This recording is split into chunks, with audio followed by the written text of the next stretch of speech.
இன்னைக்கு வீடியோவில் வந்து பார்த்தீங்க அப்படின்னா நம்மளோட பிஎஃப் அக்கௌண்ட்டில் வரப்போகிற ஒரு முக்கியமான அப்டேட் இன்ஃபர்மேஷனை தான் இன்னைக்கு வீடியோவில் பார்க்க போகிறோம்.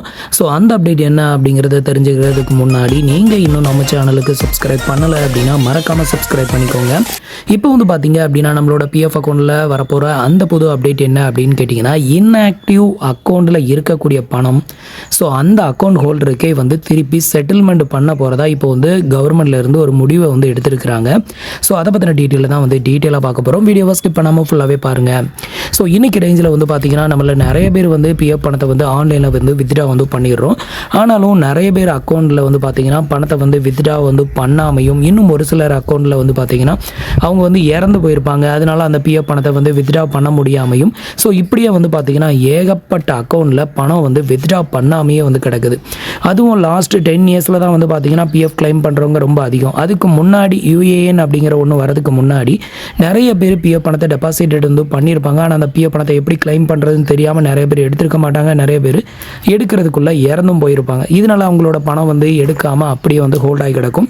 கிட்டத்தட்ட இந்த மாதிரி இருக்கக்கூடிய அக்கௌண்ட்டோட எண்ணிக்கை மட்டும் வந்து பார்த்திங்கன்னா கிட்டத்தட்ட 31.86 லட்சம் அக்கௌண்ட் இன்ஆக்டிவில் இருக்கக்கூடிய அக்கௌண்ட் மட்டும் இது வரைக்கும் 31.86 லட்சம் அக்கௌண்ட் வந்து இருக்குது அப்படின்னு சொல்லியிருக்காங்க.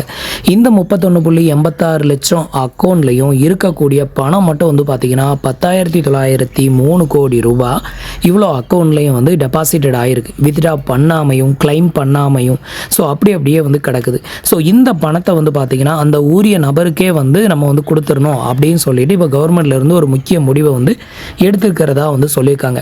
ஒரு அக்கௌண்ட் வந்து எப்போ வந்து இன்னைக்கு ரேஞ்சில் இன்ஆக்டிவ்க்கு போகும் அப்படின்னு கேட்டிங்கன்னா, உங்களோட அக்கௌண்ட்டில் தொடர்ந்து 36 மாதத்துக்கு எந்த ஒரு டிரான்சாக்ஷனுமே வந்து நடக்காமல் இருந்தது அப்படின்னா, அதாவது எந்த கம்பெனிலேருந்துமே உங்களுக்கு பிஎஃப் பணம் டெபாசிட்டட் வந்து பண்ணாமல் எந்த ரெஸ்பான்ஸும் இல்லாமல் அப்படியே இருக்கும் பட்சத்தில் உங்கள் அக்கௌண்ட் வந்து பார்த்திங்கன்னா இன்ஆக்டிவ் அப்படின்னு வந்து போயிடும். இன்ஆக்டிவ் அப்படின்னா உங்கள் அக்கௌண்ட் வந்து லாகின் ஆகாது, டீஆக்டிவேட்டட் ஆன கண்டிஷனில் அப்படியே இருக்கும். உங்களால் லாகின் பண்ண முடியாது. லாகின் பண்ண முடிஞ்சால் தான் அந்த பணத்தை எடுக்க முடியும். ஸோ இந்த மாதிரியான அக்கௌண்ட்டில் மட்டுமே 10,903 கோடி ரூபா இப்படி கணக்கு டெபாசிட் பண்ணி, ஸோ இந்த பணத்தை வந்து பார்த்திங்கன்னா எப்படி வந்து திருப்பி ரிட்டர்ன் கொடுக்க போகிறதா வந்து சொல்லியிருக்காங்க அப்படின்னு கேட்டிங்கன்னா, அவங்களோட பேங்க் அக்கௌண்ட்டை வந்து அந்த ஒரு யூஏஎனில் லிங்க் பண்ணியிருப்பாங்கல்ல, ஸோ அந்த அக்கௌண்ட்டுக்கே டெபாசிட்டட் பண்ண போகிறதாகவும், ஒருவேளை அந்த பிஎஃப் அக்கௌண்ட் ஹோல்டர் வந்து இறந்து போயிட்டாரு அப்படின்னா அந்த பணத்தை அவங்களோட நாமினியாக யார் இருக்கிறாங்களோ அவங்களுக்கோ, இல்லை சட்டப்பூர்வ வாரிசு யாராக இருக்காங்களோ அவங்களுக்கு வந்து டெபாசிட்டட் வந்து பண்ண போகிறதாகவும் இப்போ வந்து ஒரு நியூ அப்டேட் வந்து கொடுத்துருக்காங்க. பார்த்திங்கன்னா ஒரு நல்ல அப்டேட்டும் கூட. இது வந்து பார்த்திங்கன்னா வரப்போகிற காலங்களில் வந்து இதை வந்து நடைமுறைக்கு கொண்டு வர போகிறோம் அப்படிங்கிற மாதிரி வந்து சொல்லியிருக்கிறாங்க. ஸோ இது எந்தளவுக்கு உண்மை அப்படிங்கிறது நம்ம வெயிட் பண்ணி தான் வந்து பார்க்கணும்.